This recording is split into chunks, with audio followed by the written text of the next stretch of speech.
gikan sa Ginoo aron kahibalota unsaon nato pagmanage ang gipiyal sa Ginoo sa atong kinabuhi. Kay ginaingon man di ta magsalig sa atong kaugalingon laman. Kay ug ang atong kaugalingon ang atong pasulabian posible ma-short sa atong mga budget. Di ta kabalo kung unsay ma-priority. So karong adlaw dili ang inyong baka labanon ang priority kundi ang pagsimba. Amen. Kay ang taong mga linuwas mangita magyud simbahan. Amen. Amen. So nini kabuntagon mga igsoon adto kita sa pagtuon sa pulong sa tunggoy nga Dios isip pagpalig-on sa matag usa samtang nagalakat ta isip mga Kristohanon. Amen. Nagauluhan kini keeping the family intact even when not at all go to church. Isa sa kamot nga banaray ng alagad. Negative. Isa sa kamot anak ray ng alagad. Usa duha. Salamat. Isang kamot asawa ray ng alagad. 1, 2, 3, 4, 5, 6, 7,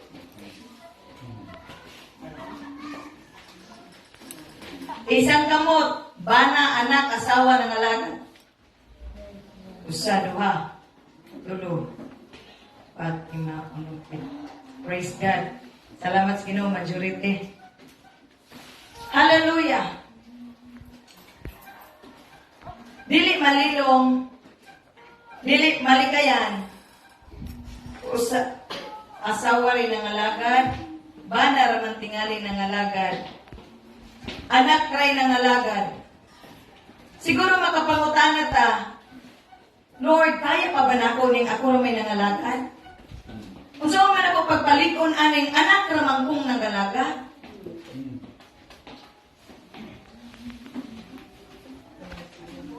Ang bana haligis panimalay. Apan Lord, ako ramang asawa nangalagad. Apan sultihan ko kamo mga igsoon, dili angay ikabalaka kung anak ray nangalagad, bana ray nangalagad, asawa ray nangalagad. Doon ako'y maayong balita nining kabuntagon kaninyong mga igsoon. Amen. God is still working. Amen. Ang Ginoo nagapadayon pagpamuhat kaninyong mga anak, kaninyong mga asawa, kaninyong mga bana, samtang kamuray nagtuos Ginoo. Amen. Amen. Buhat 16:31, tuuhi ang Ginoong Jesus ug maluwas ka. Amen. Ikaw ug ang imong panimalay. Amen. Dili lamang kini usa ka saad. This is not just a promise. It's a hope for whole family. Usa ka paglaom sa tibuok banay kinatibuk-an sa imuhang pamilya. Hining kabuntagon nga igsoon maghatag og pipila ka punto aron di maluya nga kun anak ray nangalagad, bana asawa ray nangalagad. Number 1, your life is your first ministry. Kasagaran sa mga pastors ang madugong kinahanglan ang family is the first ministry. Apan karon mga igsoon, sultihan ko kamo nga number 1 o unang punto nga your life, ikaw anak, ikaw asawa, ikaw bana, is your first ministry. Amen. Kung ikaw ray nagsimba, dili aksidente nga ikaw lang anak mo'y nangalagad. Dili aksidente nga ikaw asawa, nga ikaw ray nangalagad. Gi-assign ka sa Ginoo ni anang panimalaya.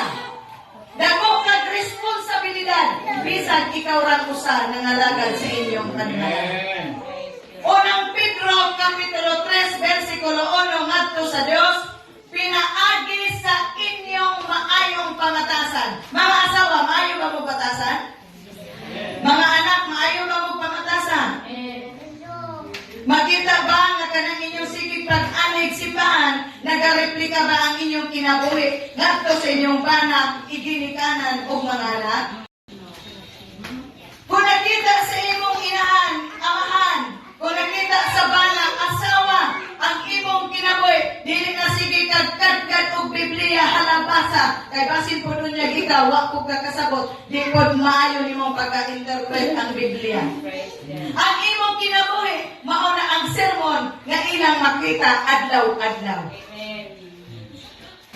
Kung ikaw anak, asawa, bana, inahan, ginikanan, kung ikaw makitaan nga malumukad kasing-kasing. Malumo ba mo kasing-kasing? Amen. O galikotan mo sintag kung natin malungan. Mapainugsanon ba mo? Amen. Amen.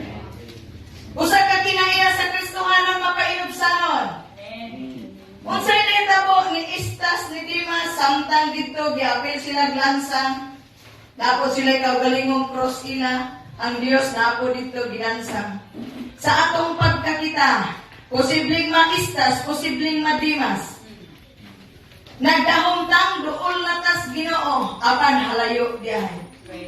Hinaot mahisama ta ni Dimas, nga nagpaubos sa iyang kaugalingon. Ginoo, hinomdumi ako, kung adto na ka sa imo ang trono. Amen.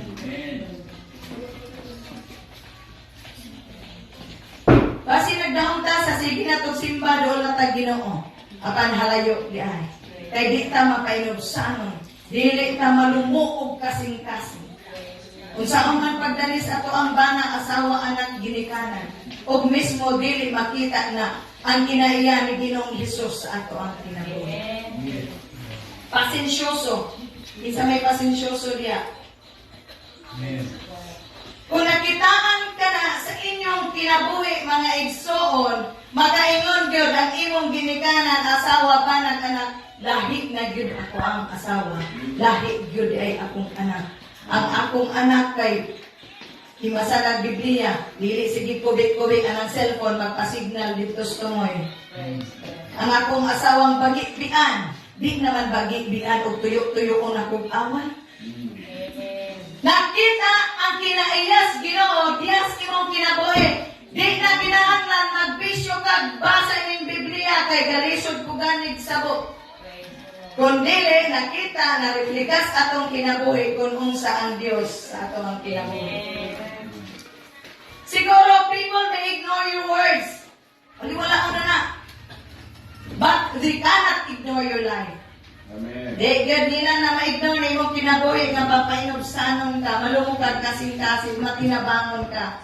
O dunay na matay, halato ako ta dito nagserbisyo. Bisag init, bisag lamunon, tuwa ka. Amen? Amen. Ikaduhang punto, love them without forcing them. Higugmaa sila nga walay pinugsanay. Usahay, gusto na to silang pugson uban pagsimba. Talama, uban ta? Buruyo na gani.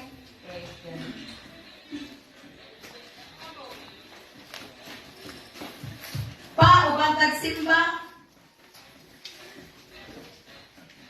Narealize na ko, my son, di na rin kinahanglan na to silang buruyon. Amen.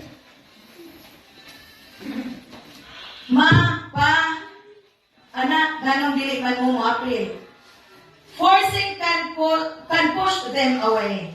Kung ato silang pugusuhon, siguro mga bugto niya mga bugto no katong pugusuhon. Unang Korinto, Kapitulo 13, versikulo 4, ang gugma mapailubod o malumo. Love is patient, love gives space, love does not control. Ayaw kasuko, kung dili mo simba, di na lang kita masuko mga asawa, o di sila manimba, di po nato sila husgahan, padayon lang ta sa paghigugma kanina. Kaya nagaingon, love opens the heart, pressure closes it. So di lang yun nato di ay kugsod mga igso. Mao na ikaduhang punto, nga ato silang padayonon gihapon, bisag di nato sila maguyog sa simbahan. Mao na ikaduhang punto, higugmao nato sila, di nato sila pugson. Ikatulo mga without giving up. Mamutana ko, padayo paghapon mo mga nag-ampo, mga anak, mga asawa, mga bana. Ato bang ma-realize nga ako rin nasa langit niya panahon, ako mga bana, asawa. At bang na picture up? Ngayon, anak, kita rin ang alagad. Ang sulbad mga igsoon, ayaw hunong sa mga pag-ampo. Pag-ampo. Kung dili nimo sila madala, pinaagis mga pulong, dalaan sila sa Ginoo, pinaagis mga pag-ampo. Amen. Unang Tesalonica, Kapitulo 5, versikulo 17, padayon kamo sa pag-ampo. Gisugo kita, dili optional ha, dili optional. Padayon kamo sa pag-ampo. Dili lang ta mo ampo og problemado ta. Dili lang ta mo ampo og maduminggo ra. Kung dili pag-ampo sa tanang panahon. James Kapitulo 5, versikulo 16, ang pag-ampo sa taong matarong adunay gahom. Amen. Hinahanglan ang atong pag-ampo, hinahanglan kitang gaampo usa ka matarong. Kaya nga naman, di mo activate ang gahom nga gihatag sa Ginoo o kitang muampo, di balaan. Kinahanglang magbalaan sa atas atong kinabuhi. Dili basihan, magsigitag, patag-asay mga sanina, patag-asay, tasbukton, balaang tanahon, apan kinabuhi sa likwaot. Ang pag-ampo di man makita, pero powerful kaayo tungod kay God is working behind the scenes, mga igsoon. Nagapamuhat yun ang Diyos, mga igsoon. Huwag pa mahuman ang Ginoo sa imong kinabuhi. Busa padayon sa mga pag-ampo. Ayaw padayon o atras, padayon sa pag-ampo. Amen. Basin wala pa nimo makita ang kausaban, pero ang Ginoo nagapanglihok sa dihang nagapadayon kas mga pag-ampo. Maura na yung ginaingon, Lord, tabangi ko ining ako ang exam. Nyawag man sad ka nagtuon unsa may itabang sa Ginoo. Diba, estudyante? Mga asawa? Ikaupat na punto. Create a godly atmosphere at home. Unsa man ni siya nga magbuhat ka og kanang mga views nun nga kanang atmosphere sa imong palibot, sa imong sulod sa imong panimalay. Bisan ikaw ray believer, mahimo gihapon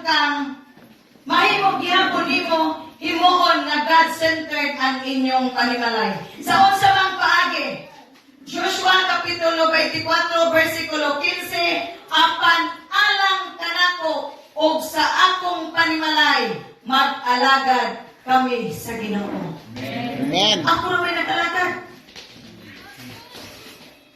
Di ba gusto naman narong mga patugtog sa mga worship song? Pagpatugtog ang worship song sa inyong panimalay, ayaw itong mga Amen? Maghimo kag mga stepping ka. Tikangan ba di mo? Naamag yun na mga bluetooth sa inyong panimalay, di ba? Naay mga cellphone. Kadlawang dako, pagpatugar o ka ng mga music. Kaya tanto-tanto, anak, mamemorize na si mong bana, inahan, anak. Amen. Usaway pa nagkanta. Hindi ko napunta sa kinabuti ko. Mga saad mo kanako, di ko kan ko. Wala ka na sa natingala ka imong bana, wa nagkatunas, kilid kay usahay, mga garbo, bet ko ni mga bana. Pero wa na, tanto-tanto ni imong sige patukar o mga religious song sa inyong panimalay, ma-develop na. Amen. Kalami na magugwak po tayo buhaton. Amen. Wala, di ba? Huwag po kayo buhaton. Saan mo po yung pagtabang sa Ginoo, mautro, masada? Pag-ampo. Ani? Para mahimong godly atmosphere ang inyong balay, makitaan ka sa imo ang inaan, amahan, bana, nagabasa kag Biblia. Salamat sa Ginoo kay sa akong panimalay. Way mga dinimingon nga palitik ko sa mga gadgets pero Bible. Bible din, no? Karon pa mo ka. Kita sa personal pangingan ani. Wala na siya notebook. This cost 2,000 pesos. Pero salamat din ako balihon mo gasto ko dagko. Eh di man ako ikapuko sa akong anak nga ako gyud siyang palitan. Siya mismo nagpapalit. So ano siya mga igsoon. Mura mamasa tag Biblia. Habito na itong mamasa tag Biblia. Kaya kanang imong bana, imong inahan, amahan, naglit mo ba sa Biblia, makabasa sila Biblia, pinaagin mo.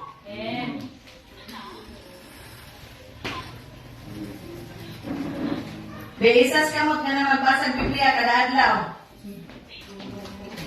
Usa. Do ka lang tinuod ha. Wa ko nakakita pero ang Dios nakakita. Dili kay akong kabubuton. Kabubuton sa Ginoo nga ipadayag ninyo aron ta makak-on og motobo og molambo. Dili sa mas kamatayong nag-inusara kung dili motobo og mogamot og molambo ta sa atong pagpanalagad sa Ginoo. Dili pagkakaulaw nga nangutana ko ninyo tigbasa ba gyud mo Biblia pero gi-encourage nako ang matag usa nga sa dihang magbasa tag Biblia kada buntag o kung unsang oras man available nimo dako kaayo kahimuan sa imong kinabuhi dako kaayo kahimo ang milagro nga kung ikaw anak ray ng alagad asawa ray ng alagad dako kayo kahimuan. Nga naman, kung kulang o kaalam matod pa sa gailsi ganinang libasa, ang ayos Ginoo. Kaya kaalam ini kalimutan na limitado na. Apan kung mangayot kag kaalam sa ibalos gikas Ginoo, lupig pa nimo'y abogado, ingnon kay ka. Amen. Apag di ko kayo masag Biblia, ang bot na laman. Punto mga igsoon. Even small seeds can grow into big faith. Sa ato pa, nagtikang kakaron. Siguro wala man ka nagbasa Biblia karon. So pag uliro nimo kay nadungog naman nimo ang pulong sa Ginoo, nakabalo na magkag-unsay instructions nga gihatag sa Ginoo karon mga igsoon. Ini kuli pag hinay-hinay nag-uklab sa imong Biblia. Amen. Kay ganang imong gitikangan nga magbasa kag Biblia, hatagan jud kag kaalam sa Ginoo. Posible pa mutabang pagbasa imong mama o imong bana. Tikangan lang yun nato maigsoon. Doon na yun tayo buhaton. Amen. Sunod na punto. Be patient. God has a perfect timing. Ayaw pagdaling nga Ginoo, magkuyog na ako ang bana o simba o niyang Domingo. Ayaw dali-dali kay imong bana mag-adjust pa nga. Kay kita gani giparingot na tag maayo dire. Unya basit imong bana wa maanad imong inahan wa maanad mo sulod og simbahan. Di ka balong mo aswat sa iyang kamot aron magpakpak magsyagit-syagit basit makaingon sila nga buang naman sila. Muna ayaw kapingiha. Ang Diyos dunay timing. Amen? Hallelujah. Be patient. Ragyutang mga kita ray nagtuo sa atong panimalay. Dili tanan dayon usab. Diyan nag-ampo ka, basig ka, usap ko ka nag-ampo. Di ba? Ang imong amen, pagkabuntag na. Pag sugod pala ni mong ampo, nang huyab na ka. Uy, Ginoo ko tabang. God works in His time, not ours.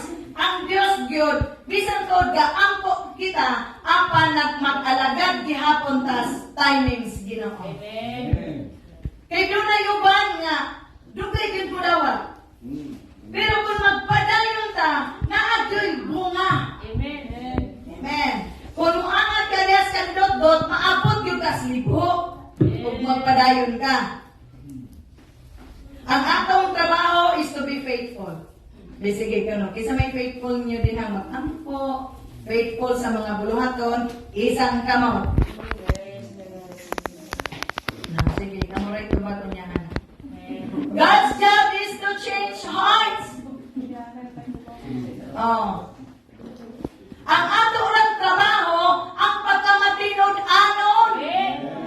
Amen. Unya ang trabaho sa Ginoo pag-usab kasing-kasing sa imong inahan, sa imong bana, sa imong asawa. Oh, matinud-anon gyud. Amen. Dili na matinud-anon nga lupay-pay. Matinud-anon ra ganahan, matinud-anon ra kinsay gidumala dire. Matinud-anon ra na ay mga okasyon dire na ba? Kuha ninyo mga igsoon. Okay, hallelujah. Sunod nga punto. Keep the family united. Saan man ipag-united baning ako ra may nangalaga. Ayaw tugote nga ang difference sa faith mahimong hinungdan sa panagbangi. Episo 4:3 paningkamutin ninyo ang panaghiusa pinaagi sa kalinaw. Kung saan mapod pagkalinaw, ingon kapag abot ito, simba-simba raw, diyan mo ay nakuha. Yagay mo balos mapod ka. Huwag ka kabasay ng versikulohan, Episo 4:14. Gaya, malaman ka, kapoy-kapoy, nag-usik-usik lamang ka din na. O, naman ka, di ba, hagit-hagiton ka ba? Respect each other. Spend time together. Bisan ko, di mo ba na, hindi kay, dyan ko, maimpir mo dyan ka. Ayaw. Pasamot naman ang mo atras, sige mo hakinon aron may son. Madani ang usa ka tawo diya sa Ginoo kung naigugma og kalinaw sa panimalay. Kay ikaw ra may nagsimba anak, ikaw ra may nagsimba asawa, kinahanglang puno kag gugma kalinaw. Nakuha ninyo mo iso? Okay. Kung ikaw na ang nagsimba karon, ayaw ka wadig paglaom. Ay, kung walang paglaom ka muna nagsimba. Kayo sa tuya to ang trabaho? Pagka matinud-anon ra. Dili na nato trabaho ng lubago nato ng mga kasing-kasing anang wala manimba sulod sa imong panimalay.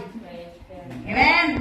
Kaya ang Diyos lagay makapalupad sa ilang kasing-kasing ug huna-huna. Ang atong trabaho magpadayon tas pag-ampo. Amen. Padayon tas buhat nga maayo. Amen. O ang nakadiferensya ra po ug ni abot po nato sa tuang panimalay ug naay gatabi manglibak po tag papel. Chismosa po tang nako. Usahay pa sa simbahan pa manglibak awan na. So, man nato pagdanian ang upang mga mga non-believer din na. Nga, yung mga marsubit, unay-unay, na mabuglibak-libakan. Kuha ninyo mga igso. Amen. Ano man mong mga tawa? Ha? Okay, hallelujah. O, sadya ha. Kung ikaw ay nagsimba, ayaw yung kawadig paglaong may son. Kapag kay, you are planting seeds. Nagtanong kita, gusto mo na bitaw, kana usa ka lugas o. Ipugas na. Saan ka ba sa mo? Kung ikaw ay nangalagad sa Ginoo, itubo ato. Kung ikaw sa mitubo sa ka, o di ba nagana mo? Managana ta. O kanang usa ka lugas na pasi, hinitubuan na o. Pila naman nakapasi. Sunod sa usa ka puso. Di ba dagan? Nakuha niyo yung ilustrasyon ng igsoon? Oo. Inana mga igsoon sa ito pa, preparing your life's future. One day, usa kinana kay gayon, usa ka adlaw, mahimo nimong makasulti gyud ka, apan alang kanako ug sa akong panimalay, mag-alagad kami sa Ginoo. Joshua 24:15. Bisan usa ra ka member ang nagasugod sa pag-alagad sa Ginoo, dako na kayo ng sinugdanan. Kaysa wala gyoy na nangalagad. Kay ang usa ka kinabuhi nga matinud-anon, listen mga igsoon, kung ang usa ka kinabuhi nga matinud-anong anak, matinud-anong bana, matinud-anong asawa, mahimong dalan aron madani ang tibuok pamilya ngadto sa Ginoo. Praise God, akong gihangyo ang tanan sa pagpanindog. Thank you, Lord. Hallelujah.